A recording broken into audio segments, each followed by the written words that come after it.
South coast railway zone general మేనేజర్ను కలిసిన Duvvada railway users association ప్రతినిధులు.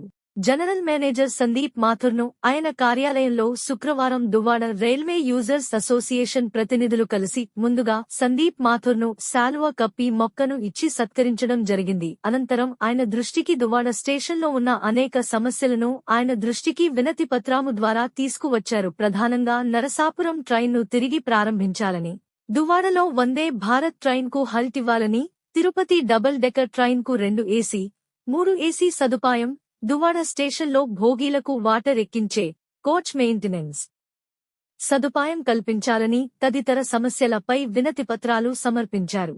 అనంతరం పార్కింగ్ సమస్య, 2 వీలర్స్ వెహికల్స్ కు మరియు 4 వీలర్స్ వెహికల్స్ కు పార్కింగ్ ధరలు తగ్గించాలని సీనియర్ డివిజనల్ కమర్షియల్ మేనేజర్ కు వినతి పత్రం సమర్పించారు. కార్యక్రమంలో అడ్వైజర్ మీటర్ ఎస్.ఎన్. మూర్తి, అధ్యక్షులు వి. జాషువా, ఉపాధ్యక్షులు బి. కామేశ్వరరావు పాల్గొన్నారు.